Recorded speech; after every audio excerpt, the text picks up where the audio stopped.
Welcome back to my channel. Ngayon po, tuturuan ko po kayo maglangoy. Dahil po susubukan lang po namin punta nitong hardin ng Postema. Tara, samahan niyo po ako. Hello guys! Welcome back to our channel.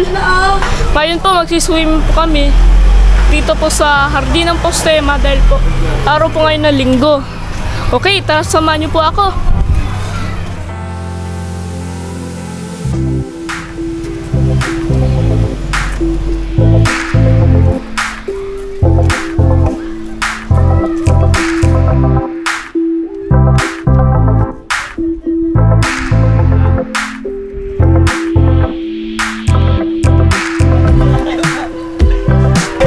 So dito po tayo sa swimming pool na to maglalangoy. Dito po tayo magpa-practice mag-swimming. Yan. Pero bago po yun, maghahanap po tayo ng tent. Ito nga pala po ang mga pool sa Postema. Ito po yung standard pool, yung ginagamit sa mga competition, at marami pang iba. Meron ding mga pool na pambata at napakaraming cottage. Libre po ang mga cottage dito. Tama po, wala po kayong babayaran dito sa mga cottage dahil tanging entrance lang po ang binabayaran ng mga pumupunta dito. Walang bayad ang parking, walang environmental fee, at napakaluwang ng lugar. Hayaan nyo po muna na ilibot ko kayo sa ibang portion ng resort na to. Halos magkakatabi lang naman ang mga pool kaya magsasawa talaga kayo kakalangoy. At pwede kayo mag-swimming kahit sa ang pool na magustuhan nyo. Yung mga cottage po na libre ay kahit saan nyo din magustuhan pumwesto ay pwede din. Dahil mga 10 AM pa lang ng umaga nung dumating kami ay napakalinaw pa ng tubig at nakakaengganyo talagang lumangoy. Marami din namang mga lifeguard na nakabantay lalo na sa mga pool na pambata. Paaliwalas at napakaluwang sa resort na ito.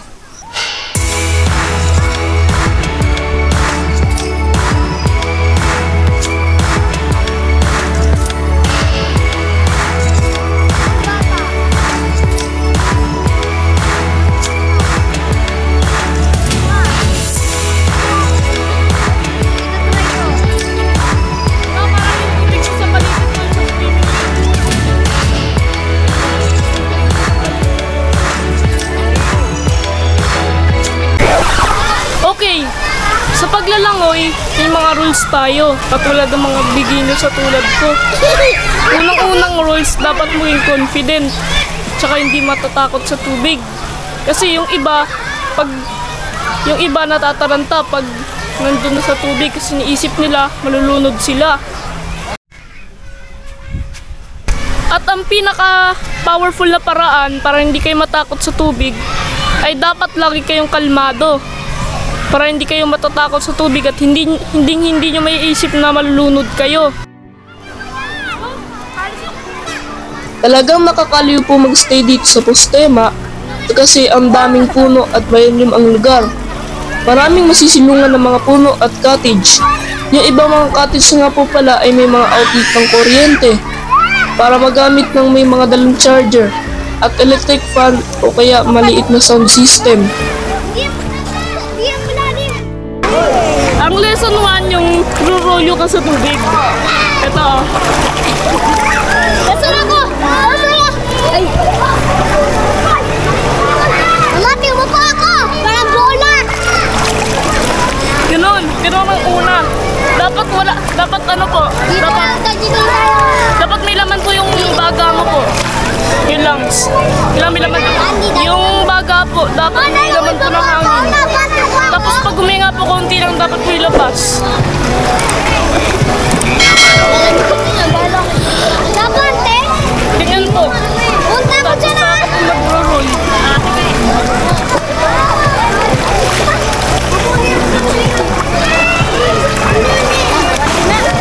Ala! Ala! Kinaan! Kasunod po yung sa paa. Ito po yung sa paa. Wala ako dyan! Ano? Wala ako!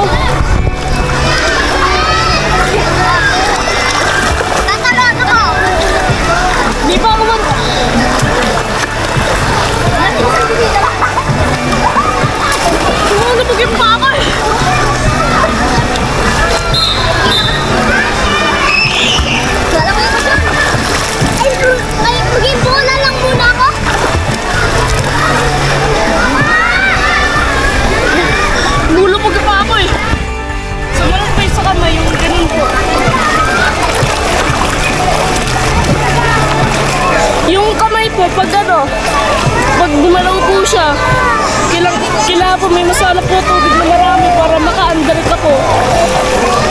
Yung ganito eh. Meron yung ganito. Ang bigat mo.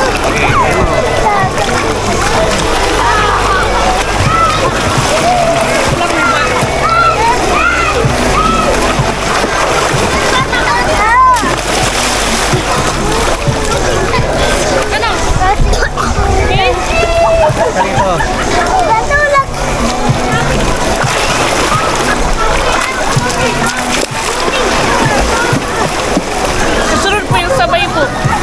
Sabay. Sabay po yung galaw po ng paa at kamay. Yung pag ganun po ng kamay at saka yung pagpadyak po ng paa. Guys, tuturuan ko po kayo kung paano mag-ano, mag-ano sa tubig. Ganito yung tamang paghinga sa tubig. Hihinga muna ng malalim tapos sabay lulubog. Tapos dahan-dahan lalabas yung hangin. Tapos pag naubos ang laman ng baga, hihinga ulit.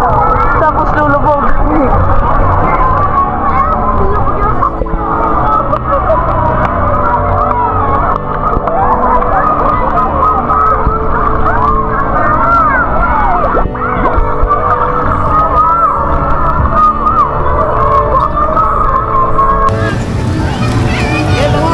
Masarap lumangoy at magpalipat-lipat sa iba't ibang mga pool kasi lahat sila ay magaganda at malinis. Kailangan lang po nabantayan ang mga bata, lalo na yung mga hindi pa marunong lumangoy kasi may ibang pool na mababa lang pero karugtong na mas malalim na pool.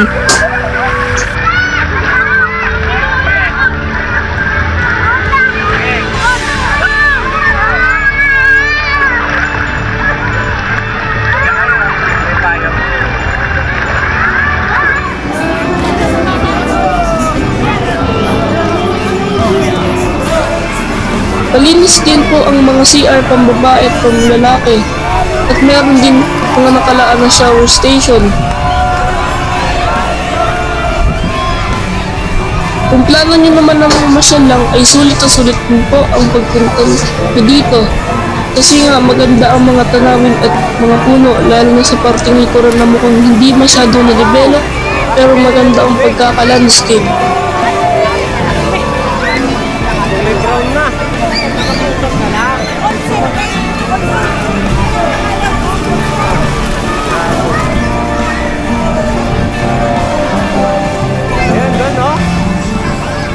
Kung mahilig po kayo sa mga slides, ay di kayo mabibigo kasi meron din po mga slides dito para sa mga bata at mga adult.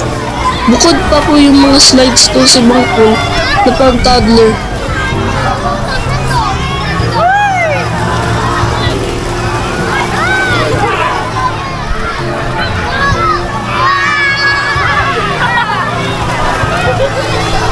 Sinubukan lang po namin yung pang bata kasi yung pang adult po ay malalim na ang pabagsakan. Medyo hindi pa po sanay lumangoy kaya pinagbabawal pa po ako ni mama sa slides na pang adult. Nakakatuwa po panoorin ang mga nag-i-slide.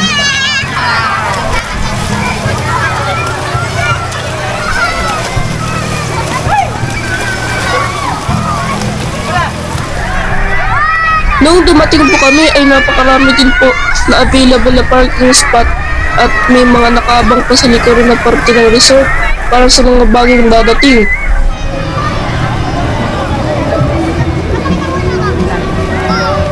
Oo nga pala, meron din ditong mga siso, duyan at lambaras para sa mga chikiting na mahilig sa ganitong laro.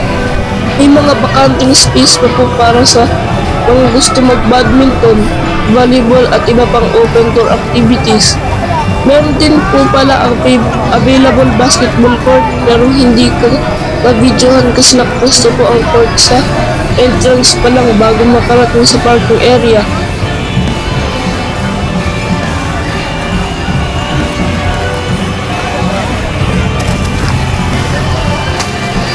So yun po, kung gusto nyo mag-enjoy sa halagang 100 per person ay i-try nyo na pumunta dito sa Hardin ng Postema sa Tansa, Cavite. Malapit lang po ito sa SM Tansa. Open po sila everyday at pwede din po pala kayo mag-overnight. Need lang po mag-add sa entrance fee para makapag-overnight. Maraming salamat po sa panonood. Paalam!